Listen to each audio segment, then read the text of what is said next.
नमस्कार दोस्तों, मेरा नाम है योगेंद्र पाल और अपने इस वीडियो में मैं फिर से सॉल्व करूंगा 20 कंप्यूटर अवेयरनेस के उन क्वेश्चंस को जो पहले किसी ना किसी कॉम्पिटिटिव एग्जामिनेशन में आ चुके हैं। मुझे उम्मीद है कि ये वीडियो देखने के बाद आप आसानी से एग्जामिनेशन में, कॉम्पिटिटिव एग्जामिनेशन में कंप्यूटर अवेयरनेस के क्वेश्चंस को सॉल्व कर पाएंगे। तो चलिए स्टार्ट करते हैं। और जब मैं आंसर कर रहा हूं, मैं एक्सप्लेन कर रहा हूं, उस बीच में आपके सामने चैट विंडो है और आपके पास कमेंट बॉक्स है। आप प्लीज इन सवालों के उत्तर दीजिए। इससे क्या होता है कि हमारी हौसला अफजाई होती है कि हाँ भाई, स्टूडेंट पार्टिसिपेट तो कर रहे हैं कम से कम। चलिए स्टार्ट करते हैं। तो पहला सवाल है, on a CD-RW you can. एक CD-RW में आप क्या कर सकते हैं? CD-RW मैं आपको पहले बता चुका हूं। याद रखने का तरीका क्या है? CD rewritable. एक रीराइटेबल CD की बात हो रही है। सो रीराइटेबल में आप क्या कर सकते हैं? डेटा को रीड कर सकते हैं, डेटा को राइट कर सकते हैं और डेटा को रीराइट कर सकते हैं। इसलिए इसका नाम क्या है? CD-RW। तो देखते हैं ऑप्शन कौन सा सही है। So read and right information half correct है, ओनली रीड इंफॉर्मेशन इनकरेक्ट है, ओनली राइट इंफॉर्मेशन इनकरेक्ट है, read write and rewrite information यानी कि ऑप्शन डी एकदम सही है। उम्मीद है आपका आंसर भी सही रहा होगा। चलते हैं अगले सवाल की तरफ। और अगला सवाल है, Which contents are lost when the computer turns off? जब आपका कंप्यूटर बंद हो जाता है तो कौन से कंटेंट चले जाते हैं या खो जाते हैं? सो स्टोरेज। अब स्टोरेज में जनरली बात करते हैं, जब सिर्फ स्टोरेज लिखा है तो बात हो रही है सेकेंडरी स्टोरेज की यानी कि हार्ड डिस्क की। सो हार्ड डिस्क से डेटा नहीं जाता जब आप कंप्यूटर बंद कर देते हैं। तो इनपुट में डेटा होता ही नहीं है, आउटपुट में भी डेटा नहीं होता है। ऑप्शन डी यानी कि मेमोरी। सो मेमोरी यानी कि रैम। जब भी मेमोरी बोली जाए तो most of the time RAM की बात हो रही है। सो जब जैसे ही आप लाइट बंद करते हैं तो रैम एक वॉलेटाइल मेमोरी है।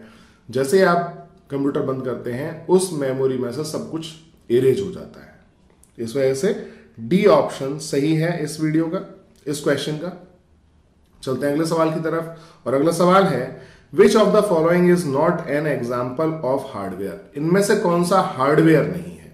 तो विकल्प एक है स्कैनर, ऑप्शन बी है printer, option C monitor, option D mouse, option E interpreter. तो देखिए इसमें ए बी सी और डी ये सभी क्या है?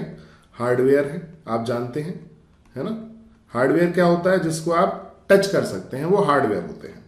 इंटरप्रेटर क्या होता है? इंटरप्रेटर बेसिकली क्या होता है, जब आप एक प्रोग्राम लिखते हैं, कंप्यूटर प्रोग्राम लिखते हैं, तो प्रोग्राम को आप इंटरप्रेटर को देते हैं। इंटरप्रेटर क्या करता है? हर लाइन को समझता है और बताता है कि कंप्यूटर को क्या करना है।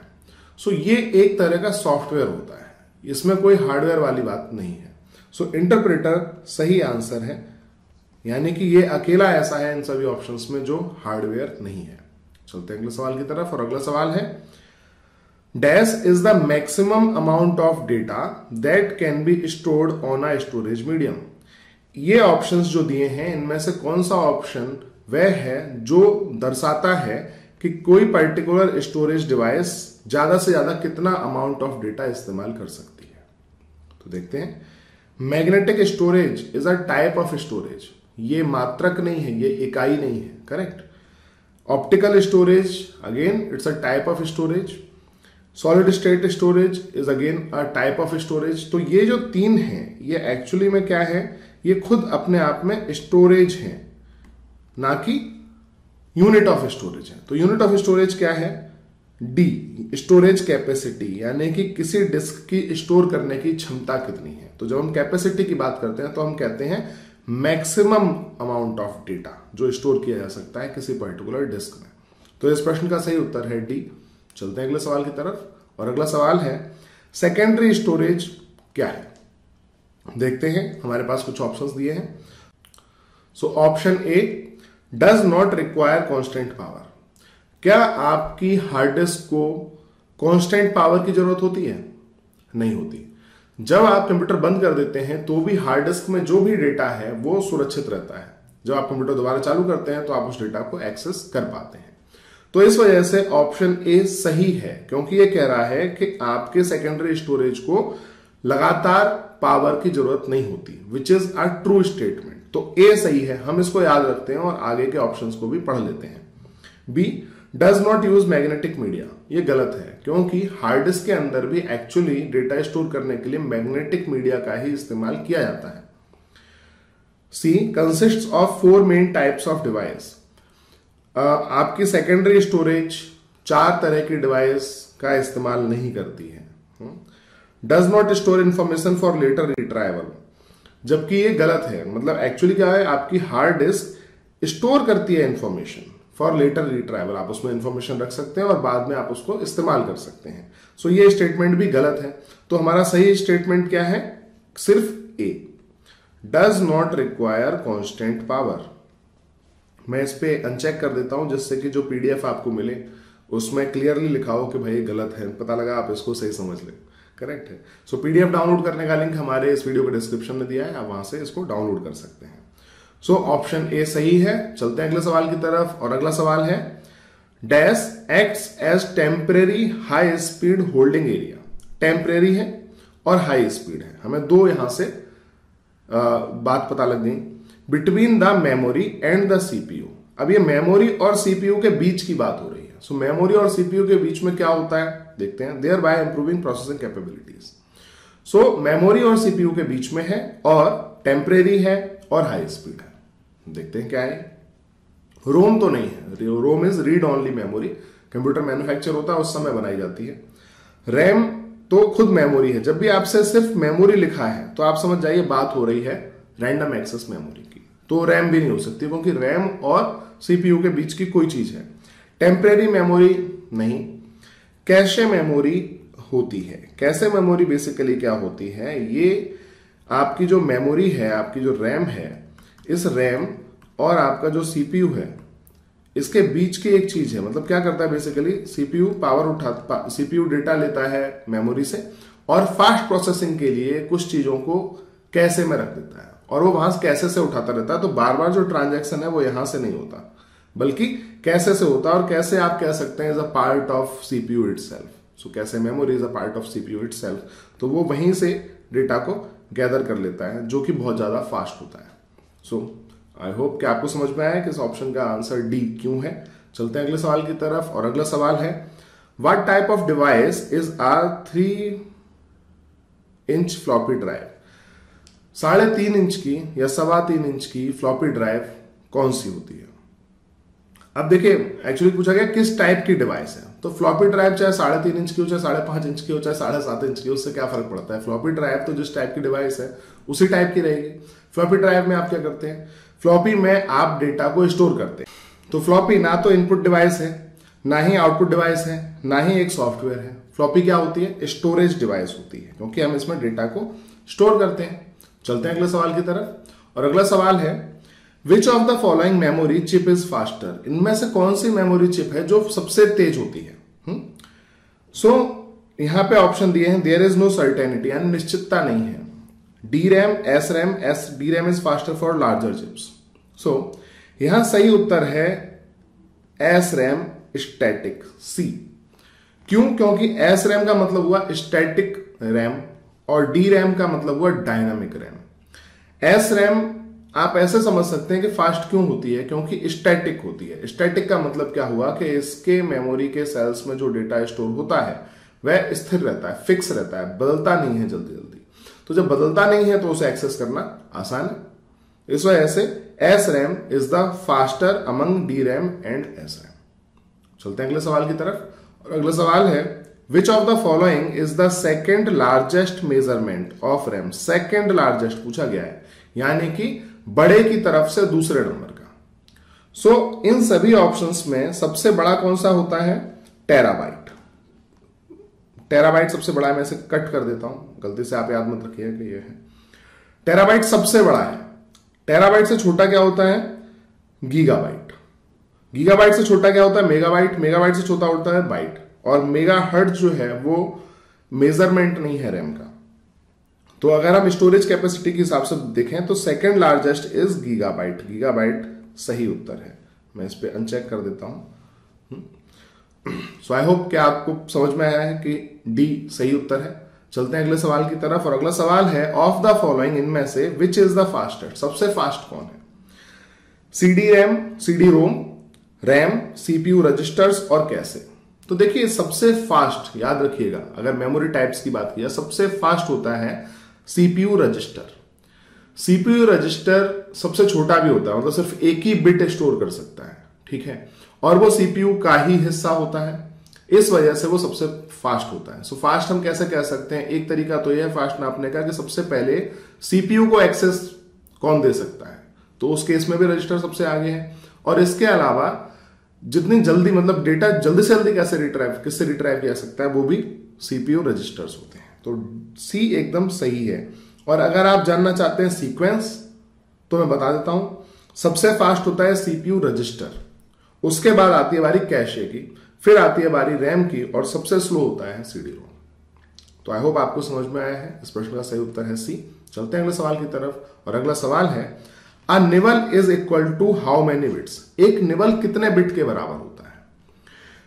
तो देखिए 8 बिट जब मिल जाते हैं तो बनता है 1 byte. 8 bit is equal to 1 byte. और जो निबल होता है वो बाइट से छोटा होता है, दैट इज हाफ बाइट। याद रखिएगा, nibble is half byte, that is 1 nibble, that is 4 bit is equal to 1 nibble. So इस वजह से इस प्रश्न का सही उत्तर क्या है? सी, 4 बिट। चलते हैं अगले सवाल की तरफ, और अगला सवाल है dash a document means the file is transferred from another computer to your computer. So जब किसी और कंप्यूटर से आपके कंप्यूटर में फाइल ट्रांसफर हो जाती है तो आप उसको क्या कहते हैं? कि मैंने फाइल डाउनलोड की है। याद रखिएगा, जब किसी और कंप्यूटर से आप किसी फाइल को अपने कंप्यूटर में लाना चाहते हैं या अपने मोबाइल में लाना चाहते हैं तो आप कहते हैं कि मैं फाइल को डाउनलोड कर रहा हूं। करेक्ट है? तो इस प्रश्न का सही उत्तर है डी, यानी कि डाउनलोड। चलते हैं अगले सवाल की तरफ, और अगला सवाल है which computer memory is used for storing programs and data currently being processed? जो इस समय प्रोसेस हो रहे हैं बाय द सीपीयू। तो वह कौन सी कंप्यूटर मेमोरी है जिसमें वो डेटा या प्रोग्राम लिखा जाता है या रखा जाता है जो इस समय सीपीयू इस्तेमाल कर रहा है? तो जब सीपीयू को किसी डेटा की रिक्वायरमेंट होती है तो सेकेंडरी स्टोरेज से उस डेटा को वो रैम में ले लेता है, यानी कि प्राइमरी स्टोरेज में ले लेता है, और उसके बाद वहां से इस्तेमाल करता रहता है। अब देखते हैं इसमें से क्या सही है। मास मेमोरी सही नहीं है, क्योंकि मास मेमोरी जनरली हार्ड डिस्क के लिए इस्तेमाल किया जाता है, इसमें बहुत सारा डेटा आप इस्तेमाल कर सकते हैं। इंटरनल मेमोरी रैम के लिए इस्तेमाल की जाती है। और फिर है नॉन वॉलेटाइल मेमोरी। तो नॉन वॉलेटाइल मेमोरी आपकी रोम हो सकती है, हार्ड डिस्क हो सकती है, करेक्ट, रैम नहीं है। और पी रोम एक प्रोग्रामेबल रोम होती है जो अगेन आपकी रीड ओनली मेमोरी है, इट्स नॉट रैम। तो रैम के लिए सही शब्द क्या है? बी, यानी कि इंटरनल मेमोरी। तो यही कहा गया है करेंटली बीइंग प्रोसेस्ड, जो इस समय सीपीयू के द्वारा प्रोसेस किए जा रहे हैं वो क्या है, कहां होते हैं? इंटरनल मेमोरी में, यानी कि रैम में होते हैं। चलते हैं अगले सवाल की तरफ, और अगला सवाल है which part of the computer is used for calculating and comparing? इनमें से कौन सा कंप्यूटर का वह हिस्सा है जो कैलकुलेशन करने के लिए और तुलना करने के लिए इस्तेमाल किया जाता है? तो कैलकुलेट करने के लिए और तुलना करने के लिए इस्तेमाल किया जाता है अर्थमेटिक एंड लॉजिकल यूनिट, यानी कि ALU। ये तो आप अच्छी तरह जानते हैं। चलते हैं अगले सवाल की तरफ, और अगला सवाल है of the following which is the fastest? इनमें से सबसे फास्ट कौन है? फिर से यह सवाल रिपीट हुआ है, तो इसमें से सबसे फास्ट है रजिस्टर। अभी मैंने आपको थोड़ी देर पहले बताया था। सी सही उत्तर है इस प्रश्न का। चलते हैं अगले सवाल की तरफ, और अगला सवाल है which computer was the first to use the magnetic drum for memory?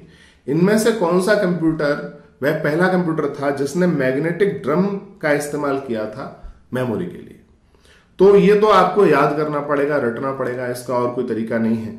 ये है IBM का 650। ऑप्शन ए सही है इस प्रश्न का, लेकिन आप भी याद रखिए कि IBM 650 जो है वह पहला कंप्यूटर था जिसमें मैग्नेटिक ड्रम का इस्तेमाल किया गया था।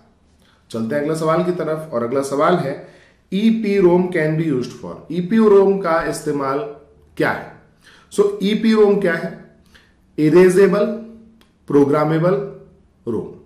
इरेजेबल यानी जो मिटाई जा सके, प्रोग्रामेबल यानी जिसको कि प्रोग्राम किया जा सके, और इससे आप समझ गए क्या है। तो अब देख लेते हैं कि इसमें से कौन सा सही है। A, erasing the contents of ROM, half true है, erasing is half true. B is reconstructing the contents of ROM, again ये भी हाफ ट्रू है, इरेज भी करते हैं, रिकंस्ट्रक्ट, रिकंस्ट्रक्ट का मतलब क्या हो, रीप्रोग्राम, करेक्ट, यानी कि प्रोग्राम, और वही नाम है इरेजेबल, प्रोग्रामेबल। सी क्या है, erasing and reconstructing the contents of ROM, ये करेक्ट है, C is correct. Erasing and reconstructing दोनों ही आने चाहिए, तो हम कहेंगे कि ये ईपी रोम की बात हो रही है। B is duplicate, D is duplicating of ROM, ये गलत है। चलते हैं अगले सवाल की तरफ, और अगला सवाल है which is not a storage device, इसमें से कौन सी स्टोरेज डिवाइस नहीं है। तो ये तो बहुत आसान होगा आपके लिए। सीडी स्टोरेज डिवाइस है, डीवीडी स्टोरेज डिवाइस है, फ्लॉपी डिस्क भी स्टोरेज डिवाइस है, लेकिन प्रिंटर क्या है, एक आउटपुट डिवाइस है, यानी कि इस प्रश्न का सही उत्तर क्या है, डी। चलते हैं अगले सवाल की तरफ, और अगला सवाल है an organisation's profitability depends on, किसी ऑर्गेनाइजेशन को कितना फायदा होगा ये किस बात पर निर्भर करता है, देख लेते हैं। ए, क्वालिटी ऑफ डेटा प्रोसेस्ड, उसने जो डेटा प्रोसेस किया है उसकी क्वालिटी क्या है। सो ऑब्वियसली एक बहुत इंपॉर्टेंट बात है, अगर क्वालिटी डेटा नहीं प्रोसेस कर रहा है तो लोग उसको पसंद नहीं करेंगे। क्वांटिटी ऑफ डेटा प्रोसेस्ड, ये भी हो सकता है, मगर क्वांटिटी के साथ साथ क्वालिटी भी चाहिए, सिर्फ क्वांटिटी से काम नहीं चलेगा, इस वजह से हम इस ऑप्शन को आउट कर सकते हैं। आगे देख लेते हैं। Speed of processing the data, कितनी स्पीड से कर रहा है, तो यहां पर यह भी बहुत जरूरी है कि पता लगा क्वालिटी तो दे रहा है, लेकिन क्वालिटी कैसे, एक साल में 1 MB डेटा प्रोसेस किया तो उससे कोई प्रॉफिटेबिलिटी तो नहीं होने वाली है ना। सो प्रॉफिटेबिलिटी के लिए क्या जरूरी है कि क्वालिटी भी हो डेटा में और स्पीड भी हो, और क्योंकि ए और सी दोनों ही सही हैं, इस वजह से इस प्रश्न का सही उत्तर है डी, यानी कि both A and C. So I hope आपको समझ में आया है कि इस प्रश्न का सही उत्तर डी कैसे है। चलते हैं अगले सवाल की तरफ, और अगला सवाल है dash is the process of dividing the disk into tracks and sector, इनमें से कौन सा वह प्रोसेस है जिसके जरिए हम डिस्क को ट्रैक और सेक्टर में डिवाइड करते हैं। ये आप लोग बहुत अच्छी तरह जानते हैं क्योंकि आप लोग ये बार बार करते रहते हैं। सो ट्रैक और सेक्टर क्या होते हैं, जो आपका डेटा लिखा जाता है उस डेटा को याद रखने के लिए कि भाई कहां कहां लिखा गया है, ट्रैक और सेक्टर में डिवाइड कर दिया जाता है आपकी पूरी डिस्क को, हार्ड डिस्क को, हार्ड डिस्क हो चाहे सीडी डीवीडी हो, सभी को ट्रैक और सेक्टर में डिवाइड कर दिया जाता है। तो ये ट्रैक और सेक्टर में डिवाइड कब किया जाता है, जब आप डिस्क को फॉर्मेट करते हैं। तो इस वजह से जब आप डिस्क को फॉर्मेट करते हैं तो क्या होता है, ये ट्रैक और सेक्टर की इंफॉर्मेशन खो जाती है और नई ट्रैक और सेक्टर की इंफॉर्मेशन लिखी जाती है। इस वजह से आपका पूरा डेटा पुराना लॉस्ट हो जाता है। सो इसका सही उत्तर है फॉर्मेटिंग, बी, याद रखिएगा। चलते हैं अगले सवाल की तरफ, और अगला सवाल है ओके। सो इस वीडियो में मैंने आपको 20 वो क्वेश्चन सॉल्व करके दिखाए कंप्यूटर अवेयरनेस के, जो पहले किसी ना किसी कॉम्पिटिटिव एग्जामिनेशन में आ चुके हैं। मुझे उम्मीद है कि आपको समझ में आया है ये प्रश्न, और मैंने जो एक्सप्लेनेशन दिया है उसकी वजह से आप और भी इससे संबंधित सवालों को हल कर पाएंगे। अब आपका काम क्या है, देखिए मैं तो आपके लिए काम कर रहा हूं, अभी आपका काम क्या है, आपकी जिम्मेदारी ये बनती है कि इस वीडियो को अपने दोस्तों तक पहुंचाएं, जिससे कि हमारे वीडियो ज्यादा से ज्यादा लोगों तक पहुंचे, लोग ज्यादा से ज्यादा हमारे वीडियोस को देखें। इससे हमारी हौसला अफजाई होती है, हमें मन करता है कि हम और वीडियोस बनाएं। बाकी तो आप जानते हैं कि डेली दोपहर को 3 बजे कंप्यूटर अवेयरनेस की क्लास लेकर मैं आपके सामने आता हूं और कोशिश करता हूं कि आपको सही जानकारी दे पाऊं और ज्यादा से ज्यादा आपका फायदा कर पाऊं। मुलाकात करूंगा आपसे अपने अगले वीडियो में, तब तक के लिए इजाजत दीजिए, नमस्कार।